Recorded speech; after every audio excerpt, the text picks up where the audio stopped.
Next, let's get discussing the full harmonic minor scale. Now, this could be a full course on its own almost because there's a lot of nuance with why this scale works so well integrated with harmony. But since this isn't a full course on harmony, I will be briefly overviewing what I think are some key concepts. So if we take our C major scale, starting on C, going up tone, tone, semitone, tone, tone, tone, semitone. Again, I'm not going to be thinking of tone, semitone patterns for all of our scales, but this helps us find our major scale. And from here, we can make some alterations to find and create our minor scale. In this case, for the harmonic minor scale, we're flattening mi down to me and la down to lay. But we're going to keep T from that major scale. Now this offers something new. We now have a lay to a T, which is more than a tone. Look, there's two notes in between. So rather than calling this a skip or a third and thinking of it like two notes in a chord, we're still wanting to think of it like a step because scales, after all, are made from steps for the most part. So we're not calling this a third, we're going to call it an augmented second.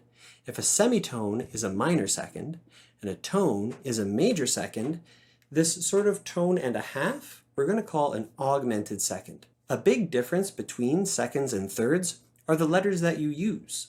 If I call this a G sharp and this a B, then I have a minor third. It's a skip because the letters skip, right? So G skips A up to a B, so that's a third. But in the case of this C harmonic minor scale, we're thinking of this note as A flat and this note as B. A and B are beside each other in the alphabet, so we're going to be thinking of this as a step. Whenever we move from one letter to the next letter, it's a step. So A flat to B, I have to call it some type of second, but it's a bit bigger than what we're used to. It is augmented, so we're calling it an augmented second. Now for a while, we weren't supposed to use augmented seconds in Western music within melodies. So we had another type of scale called the melodic minor scale that we would use to remedy this. However, it's actually these days pretty common to play this scale however you would like. The rules of music are all broken at this point. So if we have this so, lay, ti, do, just listen to the sound for a moment. It sounds kind of Middle Eastern, right? So I think when the rules of Western music were being created, part of it was that we wanted our own sound and Eastern music would have its own sound, right? The idea was to differentiate based on region, based on culture. So our rules were set because we wanted a particular sound. Now there's nothing wrong with this sound of this augmented scale, but for the sake of Western harmony and Western melody, we often make sure that we're using simply semitones and tones to construct our scales. But knowing that this sound, lay to T, has that sort of Middle Eastern sound is going to help you identify where you are in the scale. So far, we haven't found that sound anywhere else in any other scale. So a lot of these ear tests, reverse ear tests, singbacks, it's going to be about reverse logic, especially the ear tests, because you can figure out what something is by knowing what it is not. Or in this case, if you hear and identify this sort of sound, you can say, I think that means we're in the top part of a harmonic minor scale.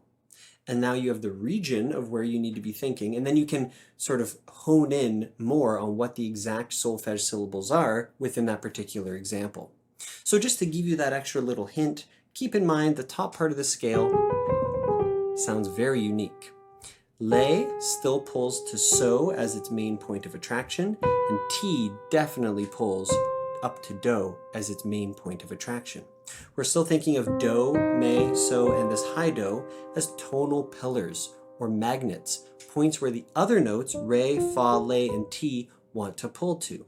So I'm going to give you a very quick rundown of why this is called the harmonic minor scale and how it relates to harmony. In harmony, we have something called cadences. Cadences are how chord progressions finish. And a chord progression is just a series of chords. You go from one chord to another chord to another chord to another chord, and then ideally you want to come back to that first chord where you'll be starting on do, so the do chord. So if we start on C major, we might move to F major, D minor, and then G. Now this chord is starting on the fifth note of our scale, right? G, B, D, our G major chord, we could call our 5 chord. And in harmony, it's represented with a Roman numeral uppercase V. So this 1, 5, 1 is known as the perfect cadence.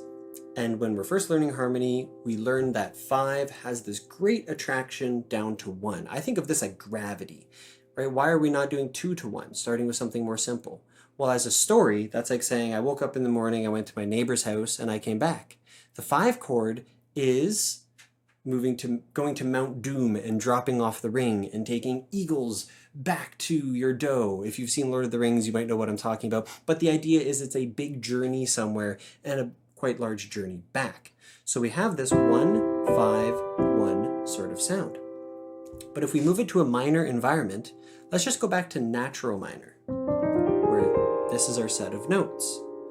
We would have a minor 1 chord, and by only using the notes from that natural minor scale, if I start on the 5th note, I go up 2, I go up 2, so I go up a skip, I go up a skip, I have a minor 5 chord. But the perfect cadence sounds best when it's used with a major 5 chord. That leading tone, T, really helps with that attraction in pulling back to do. So if I change this chord to a G major, now I'm not taking this chord out of the natural minor scale. I've kind of broken a rule. Where's this B natural coming from? Well, what if I just create a new scale, the harmonic minor scale, that makes that B available? Well, now I can have a major 5 chord, which really nicely pulls us back to 1. Even something like Für Elise. Minor 1, major 5, minor 1. This is a very popular sound in classical music, but it's translated over to pop music, rock music, jazz, hip-hop, all other styles, as it is super fundamental as a cadence, as a finishing point of these chord progressions. So there's a brief overview as to why it's called the harmonic minor scale.